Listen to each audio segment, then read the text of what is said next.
Hey guys, welcome back. Today we're going to be talking about hallways. In CQB theory, hallways are considered the most dangerous areas to clear. Although the techniques I'll be teaching you today can greatly minimize the risk, it's crucial to maintain awareness of this risk, because there will always be inherent dangers associated with hallways. The main threat we'll face is a barricade at the other end of the hallway, as it serves as a great tactical position for the enemy to fight from. The best way to think about these barricades is in the same way we look at room shapes. If you've seen my previous video on that topic, we can apply those same solutions to problems we find inside of a hallway. In most cases, you'll encounter T intersections and L shapes, which are essentially singular dead space and parallel dead space. Other challenges you may face include offset dead space, as well as instances of unanchored dead space, such as waiting rooms at the end of hallways. You should also be aware that hallways can open up to irregular shapes that can't be clearly defined. These are referred to as open space.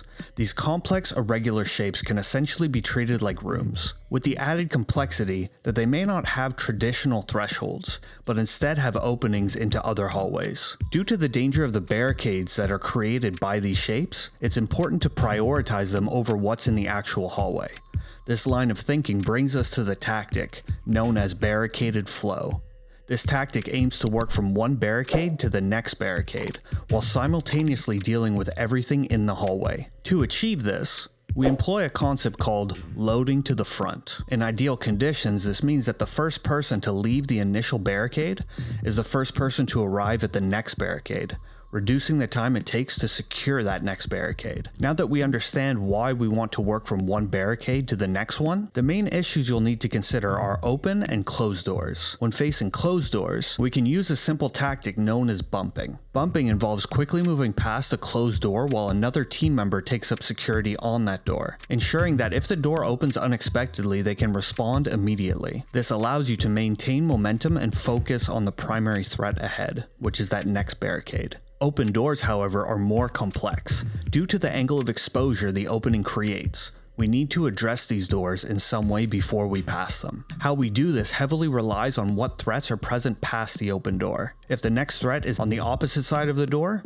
you'll need to release the angle of the doorway and then aim to plate for your teammate as they pie the open door, ensuring their safety from the deeper threat. If the threat is on the same wall as the doorway, you can release the angle of the door and shift your focus to the other threat, essentially treating this as a split threat from Angleman Corner Boy. In instances where the hallway is simply too narrow to fit a person on the other side, a more dynamic approach is advised, so we can get into the room and provide a clear view down the hallway for the third person. Another problem that requires a dynamic approach is if you encounter opposing open doors. To solve this, you'll stack two teams of two on either side, with the point men of each in cross coverage. It will be the second person in each stack that will throw flashbangs into the opposing rooms.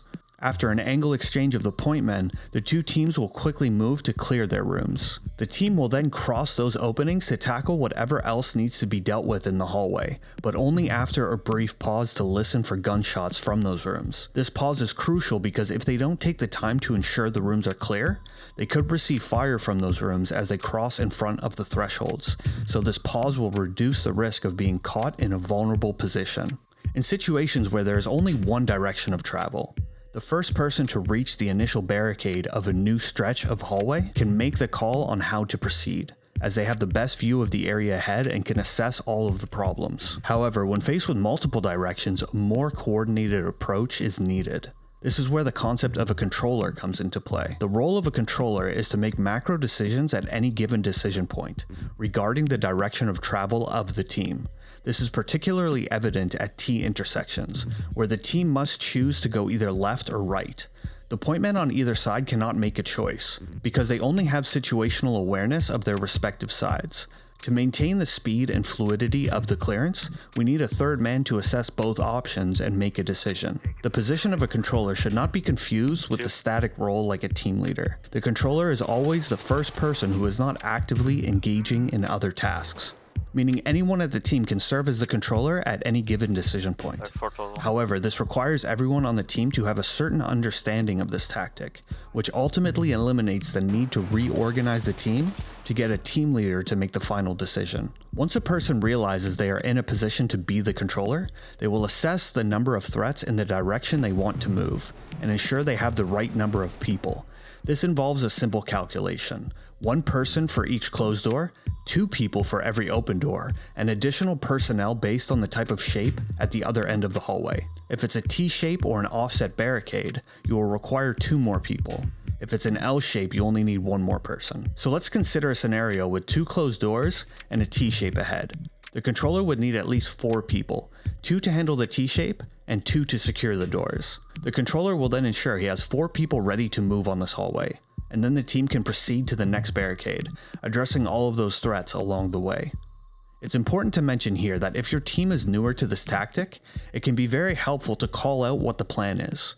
For example, if you have these 2 closed doors and that T-shape ahead, you might call out bump 2, work the T-shape. This clear communication ensures that everyone knows their role and can execute the plan effectively. As your team becomes more confident and familiar in this tactic, the need to call out the entire plan diminishes. Instead, the controller can simply call out the number of people, and the team will understand their roles based on their training and experience. This streamlined communication allows for faster decision making and execution, enhancing the team's overall effectiveness. Once we have moved and secured all of the areas, you can now see the once dreaded hallway becomes our territory. We have established an effective foothold on the entire hallway, effectively turning it into our domain. Once this is achieved, we will need 1 more person to come forward and decide which room to enter. They can choose any door they think is best, but I would advise working from the deepest room back to the closest. The logic behind this is that the door farthest away has been watched for the least amount of time.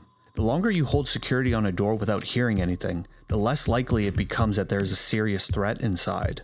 If they notice that opening a door might expose a teammate, they have the ability to move people around to ensure their teammate's safety as the door opens. If this is not taken into consideration, a door opening could expose a teammate who is not prepared to address the room. We also want to make sure that we are only working 1 door at a time. If we start entering multiple doors on the same side of the hallway, we quickly risk a friendly fire incident, as the walls may not be bulletproof, and we could be shooting in the direction of our teammates. I would also advise against working on opposite sides of the hallway at the same time. In most cases, it becomes difficult to know where to stand and still hold security on a door without being exposed to other doors opening around you. If we enter a room and it leads in a single direction, the team can continue moving in that direction. If there are multiple directions, we use a controller to decide which way to move. If it's a dead end, we call last room, which indicates to the whole team that we have terminated in this direction and another door can be worked. After all threats are neutralized and all directions are cleared, we can see that our security bubble has expanded to encompass a significant portion of the building. These cleared rooms can now be used for purposes we may require, such as medical aid, civilian control, or even interrogation. All of this can be done safely, away from active threats, while the team continues the overall clearance operation. Now that we have finished clearing this stretch of hallway, we can regroup at the barricade we pushed to and prepare to repeat this tactic for the next stretch of hallway. We will rinse and repeat this process until we take control of the entire building. This method of clearing provides us with a high degree of control over the battle space, as we slowly dominate every angle and restrict more and more terrain from the enemy, while simultaneously gaining an increased amount of freedom of movement within the building.